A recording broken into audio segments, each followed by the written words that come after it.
What's up, everyone? It's Iris here. Today's topic is transgenerational trauma. I'll be going over what that looks like and how it can be manifested in us. But before we get into it, let's talk about trauma first. Trauma is a psychological response to a distressing or disturbing event that overwhelms a person's ability to cope. When something is too much for us to cope at the moment, we need some time to process what happened. Some examples of traumatic events include the following: car accidents, terminal illnesses, sexual or physical abuse, domestic abuse, bullying, assaults, natural disasters, unexpected deaths, and war. We've all experienced some sort of trauma in our lives, whether you were actually involved in a traumatic event, witnessed it, or learned about it from someone. Now that we understand what trauma is, what is transgenerational trauma then? Transgenerational trauma, or intergenerational trauma, is trauma that's passed through generations. It affects the ways in which individuals within a family understand, cope with, and heal from trauma. This is an example of intergenerational trauma. The father of a family may suffer from an untreated severe mental health disorder, like alcoholism, which causes him to engage in abusive behaviors towards his wife and daughter. This daughter, having endured years of psychological and physical abuse, now has her own family, but has not been able to heal from the trauma she has endured as a child. As a result, she begins to show many of the same behaviors that her father has done to her, physically and emotionally abusing her children and neglecting them. Eventually, it leads to her own children exhibiting similar behaviors.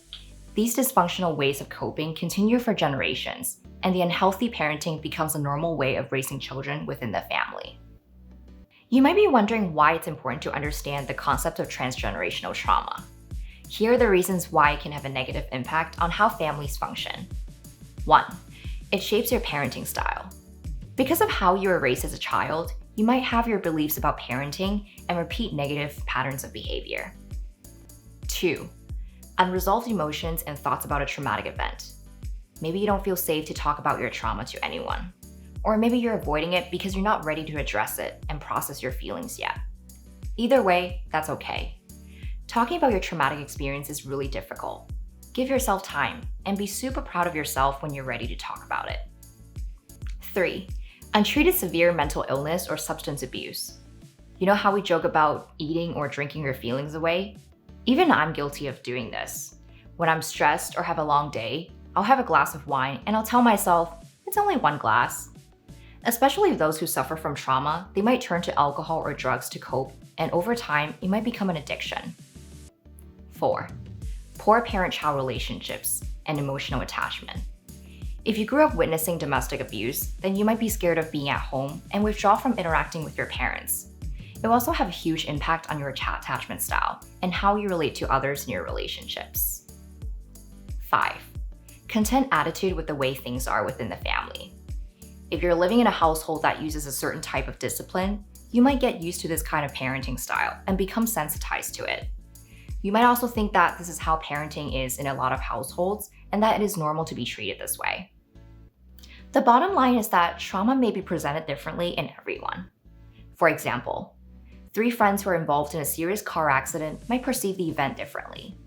One friend may have developed a traumatic response to the car accident and she's deeply afraid of being in a car, while the others do not seem to have any problems driving or riding in a car again. Understand that traumatic stress is connected to how the individual processes and perceives the event, and how they use their resources to cope. Trauma can result from any circumstance that outweighs your ability to cope. It's very subjective, and we should be careful not to imply trauma, even if the event would be traumatizing for us. If you're suffering from generations of traumatic experiences, I highly encourage you to speak to a therapist to process your feelings. You don't have to go through it alone, and the generational chaos can end with you.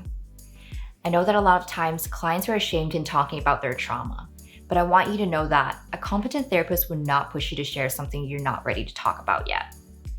That's it for today. I hope you found this video helpful.